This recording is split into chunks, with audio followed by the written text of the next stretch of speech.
With inflation, crime, and battles over spending dominating the headlines at home, one can only assume that Mar-a-Lago was the last thing on the public's mind. This is nuts. Just raiding the former president's house. That's not to mention such global challenges as Ukraine fighting World War III for us in Europe, while China is conducting massive live-fire military exercises around Taiwan. So why did the U.S. Department of Justice and FBI decide the most important thing in the world now was to run a raid into former President Donald Trump's Mar-a-Lago estate in Palm Beach, Florida?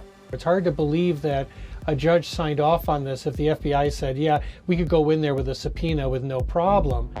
Forgive me if I don't spend more than a moment on the legal niceties of this event. The notion that it had to be about something big involving classified documents, or the argument that no one, including a former president, is above the law.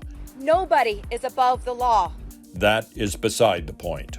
It just does not add up. It looks to everybody watching this like a political hit, especially given the timing of this. You can hate Trump until your eyes pop out. But let's be clear, he was elected the 45th president of the United States in 2016.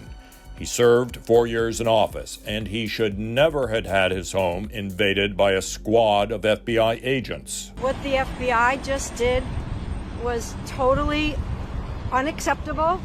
You feel like you might be in Venezuela or China or Russia or even in Hitler's Germany. Consider how the United States looks right now to foreign adversaries such as Xi Jinping or Vladimir Putin.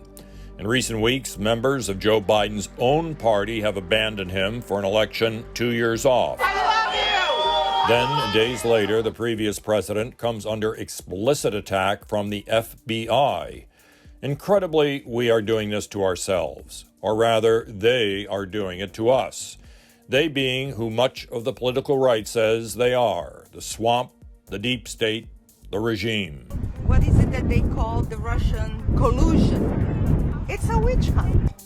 After Mr. Trump took office in 2017, the Washington establishment, the FBI, opposition Democrats, the press, asked the public to indulge the notion, based on the Steele dossier, that the new president was a Russian pawn. He was not. Pulitzer Prizes were awarded for fake reporting on a fake investigation into fake activities. This is, I think, truly worse than Watergate. Mr. Trump fired FBI Director James Comey, and the public next got the Justice Department investigation led by Robert Mueller, a figure from Beltway Central Casting, which amounted to nearly nothing. We saw two different standards of justice emerge, one that applied to President Trump and his associates, and the other that applied to everybody else. There followed Adam Schiff and the impeachments. By now, it's undeniable that the swamp of inbred opposition is real, with the only relevant distinction being whether you are being devoured or protected by it. There's also suggestions that they could have had an alternative purpose, that is, they're using the classified documents as a way to get January 6th evidence. If that's the case, they could be really laying the groundwork for serious repercussions. Which brings us to the hard part, Mr. Trump himself. This incident may push the former president into the Republican nomination race, running with evidence against the swamp's institutional corruption. I'd be very fortunate if I had that same man running against me.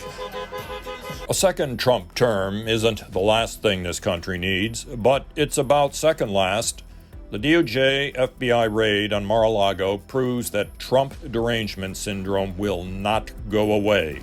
Is this administration weaponizing the Justice Department and the FBI against political opponents? Peter, the president believes in the rule of law. A second Trump term would not be a replay of his first, a more substantive, policy-driven presidency than his critics will admit. Trump, too, would be a 4-year civil war. The swamp wouldn't drain, it would deepen, and it could drown all of us. Our politics needs new faces, and Republicans need to find a way to talk clearly about the threat from the Washington establishment's obsessions. Nobody's above the law, but the law needs to be above politics.